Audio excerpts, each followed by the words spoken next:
Ladies and gentlemen, prepare yourselves for the one and only World Improv Network comedy show on Mile High Sports Radio. Take part in the show by giving your suggestions or questions to the cast for each show segment throughout the week, or live during the show by hitting them up on Facebook at World Improv Network, on Twitter at World Improv Net, or by calling in to Mile High Sports Radio studio line.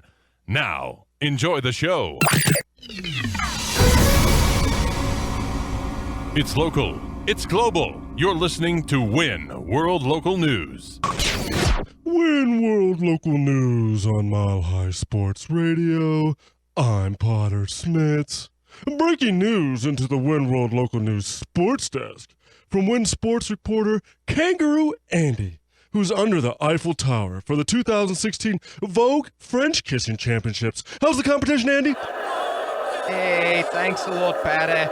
I've been a bit of a boomerang right now. I've actually been detained, Porter, for attempting to kiss some of the young teenagers in the Vogue Teen French Kissing Championships. I'd still like to do some news reporting, but they have me behind orange barbed wire tape, and they won't let me go anywhere. They say that the real police are coming right now, but can I please talk to you, sir? Why are you detaining me right now? Just because I don't know if you were a good kisser. But that's quite rude. Why would you assume that about me? You don't even know me at all. I just don't think you have a good tongue. That's just downright hurtful. I mean, now you detain me, now you're just kicking me when I'm down. I'm already down, now you're just disrespecting me for my kissing? Well, let's give it a shot and find out. I mean, if I kiss you and it's good, can I kiss one of the championship girls? Yeah, you're free to go. All right, thanks, Porter. Back to you. Wow, I'd really like to see that. That'd probably give you 2 million YouTube hits right there, Kangaroo. Well, on to our next top story, which is brought to us by Win contributor Stacy of Duluth, Minnesota. 2016 Nobel Peace Prize winner Dob Dylan decided not to attend the Nobel ceremony this weekend to receive his prestigious award, sending a surrogate, Patti Smith, to pick up the prize and sing one of his beloved songs on his behalf instead. Why was Mr. Dylan nowhere nobly found? And why did Miss Smith forget the lyrics to his song during his musical tribute? To get these crucial answers and more, let's go to Win celebrity reporter Gary Gossip, who's standing by live in the Stockholm Concert Hall in Sweden. Mr. Gossip? Oh, why, thank you, Mr. Smith. What's going on here? We're not really totally sure. I actually knew Dob Dylan for a long time, and I have been texting with him, and he has not been responding to me.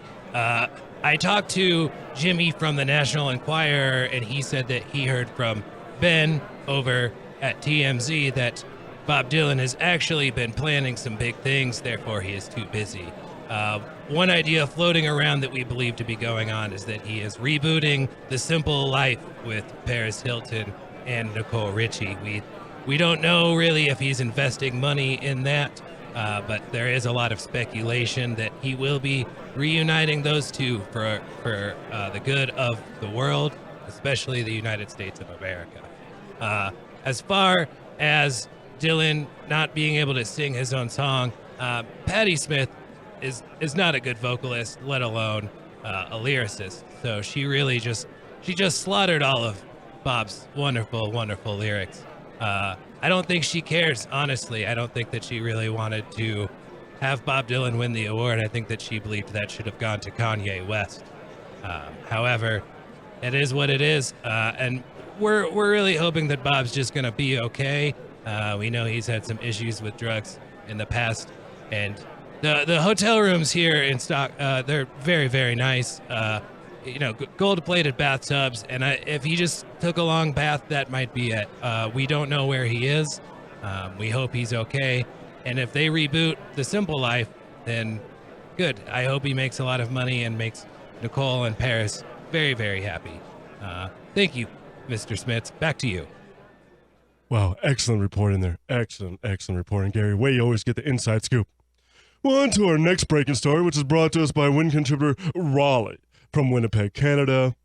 With everyone fantasizing about what Santa may be giving them for Christmas this year, global anxiety is on the rise on whether old St. Nick's is still able to deliver the goods 1,700 years into his illustrious career.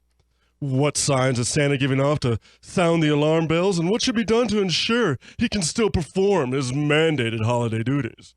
Well, to unwrap the full details of the story, let's go live to win Christmas correspondent Angel Gabriel, who's at Santa's Village in the North Pole. Angel?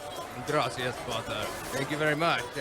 Hola, people of the Potter Smith's World Radio.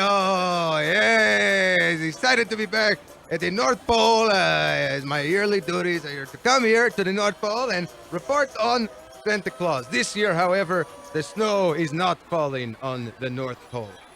We have a problem, Potter. The first of which is Santa Claus and Miss Claus have separated from each other. I don't really know what to say other than Miss Claus found Santa fooling around with some of the elves in the workshop, and all I can say is she blew up in his face. She took the reindeer and she left the entire village. So Santa's been down in the dumps. He's been pretty much sucking on candy canes since that entire event happened, and he can't get out of bed, Potter. I do have one of the elves here with me just to explain to you maybe what type of relationship they had with Santa Claus and where things went off the rails. Mr. Jiggles, what would you like to say to me here? It was a bad relationship. I mean, Santa, he's been doing this work for 1,700 years, and finally, Mrs. Claus was just getting a little bit fatter than him, and so he decided when he was flying over Lebanon 3 years ago, he saw a cutie down there, and well, he put her in the bag. You're saying that this happened in Lebanon several years ago? Yeah. This has been going on for years, you say? Yeah, because even on Santa Tracker, you couldn't see his little mistress in the back of the sleigh. Oh, this is terrible, terrible news, Mr. Jiggles. What do we have planned? Are we going to get any presents this year? Are you even building anything? We're not doing much over here but doing the chicken dance, and that's about it. But if Santa doesn't come out of the basement sucking on those candy canes and being all hopped up on sugar and food coloring, Christmas might be lost. Thank you, Mr. Jiggles. Well, it's a bad day on the North Pole, Potter. Back to you. Oh, that is so sad, especially for all the kids around the world. Well, nonetheless, there's always Kwanzaa and Hanukkah. Well, now before we look at the global weather, let's check into Zephyr Tsunami, who's waiting in line in Cheyenne, Wyoming, to see the new Star Wars movie, Rogue One, releasing 5 days from now. How's the weather and how's waiting in line, Zephyr? Oh, it is colder than Hoth out here. Oh, I wish there were a tauntaun to get inside of. However, the wind will never stop me from seeing a Star Wars spin-off. Now, unfortunately, the snow from the North Pole has all come to Cheyenne, Wyoming, but there's usually not much going on here anyways. Over here, we have Jimmy, who's been here for a week already. Jimmy. Hey, I'm Jimmy. Jimmy, how excited are you for the new Star Wars movie? Pretty excited. Not a lot of movies come around here, so it's just nice to get out of the cold sometimes and put your feet up and eat some popcorn and watch some Star Wars. Well, you heard it here, Potter. Star Wars is exciting here in Cheyenne. Back to you. Well, thank you, Zephyr, for that excellent reporting on the weather, and thank you all for tuning in to Win World Local News on Mile High Sports Radio.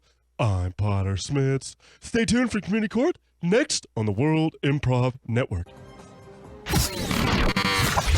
Give the Wincast your suggestions via Facebook, Twitter, or by calling into the Mile High Sports Radio studio line during the break for a case that needs to be tackled during Community Court. Next on Mile High Sports Radio.